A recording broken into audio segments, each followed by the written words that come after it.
I'm Phoebe Roberts, the creator of the Mrs. Hawking series, and today's Tech Talk is going to be about color in costuming.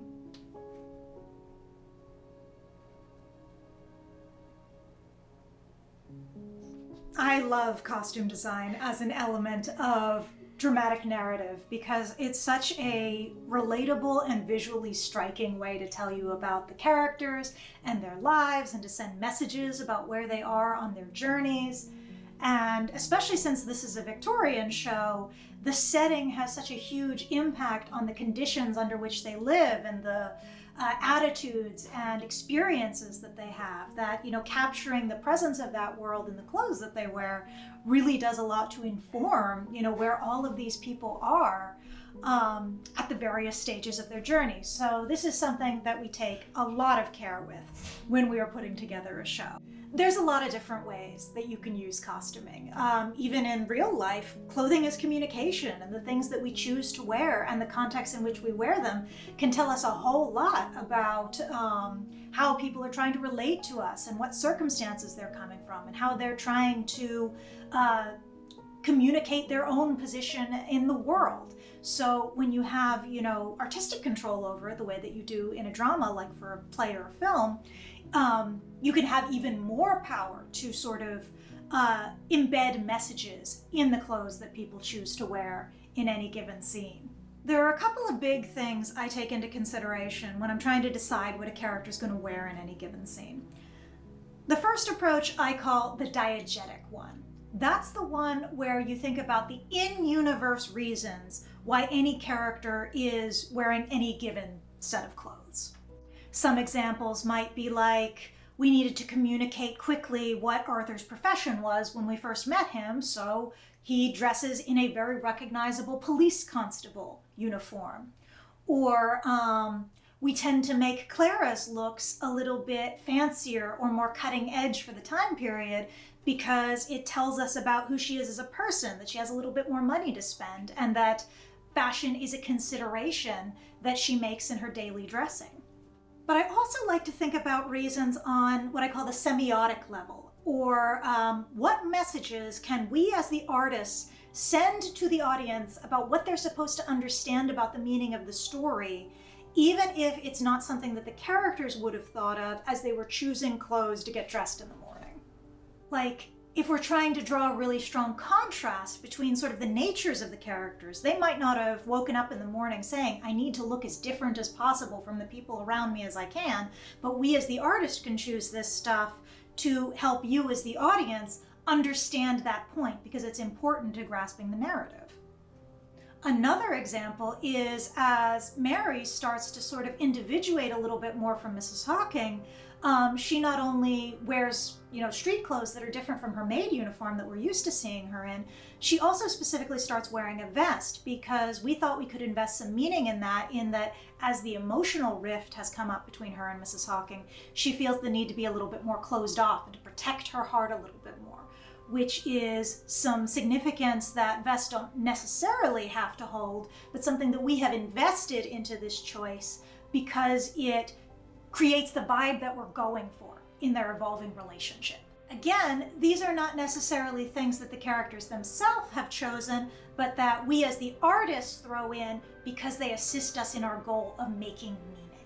One signifier that we use a lot and get a lot of mileage out of is color choices.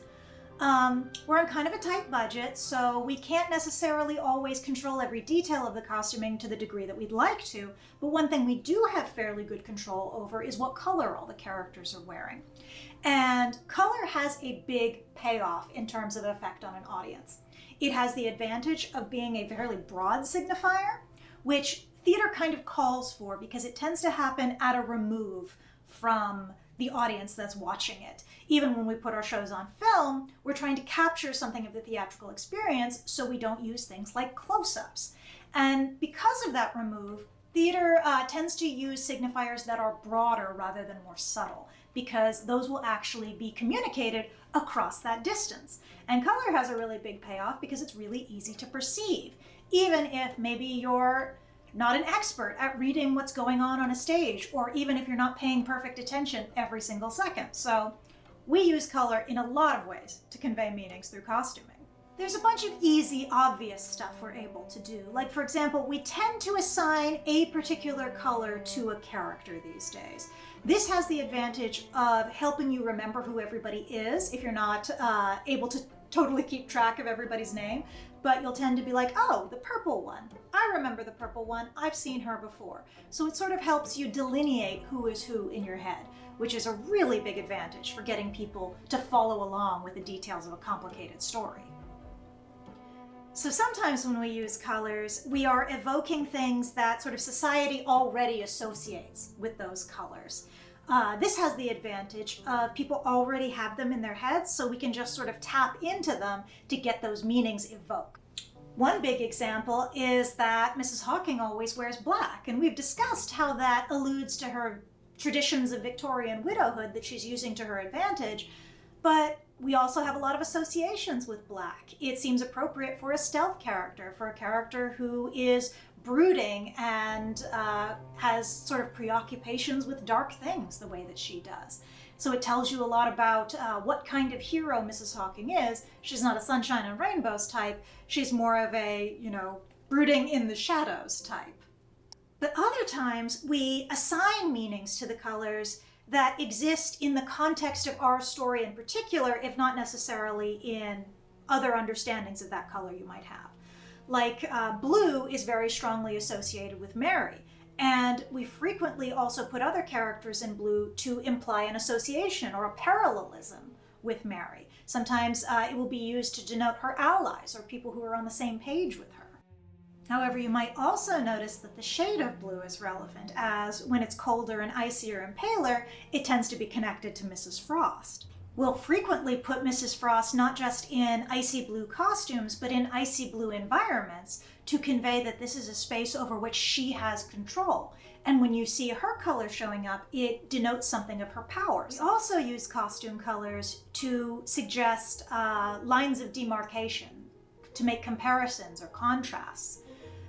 Every time that Madame Malika and Mrs. Hawking are together, they are strongly in opposing colors. We have black on Mrs. Hawking's side, and we have bright red on Malika's, which creates that sort of intense sense of conflict to show what's going on between the two of them emotionally, how they found themselves, on different sides of a divide.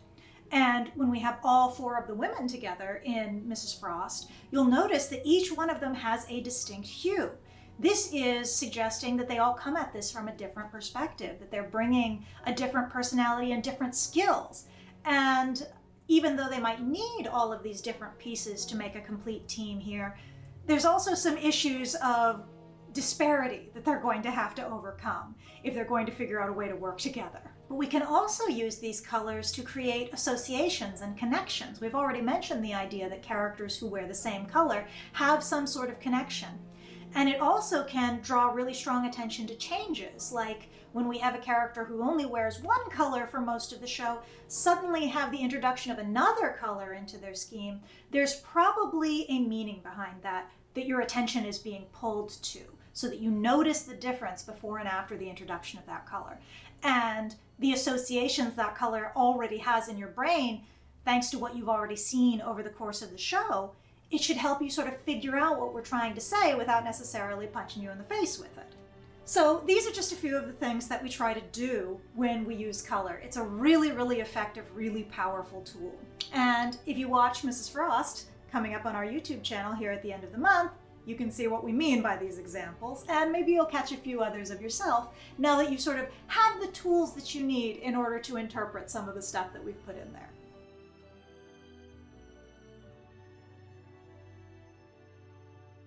Also, special shout out to our amazing Team Hawking wardrobe crew, Jen Benfield and Kate Potter.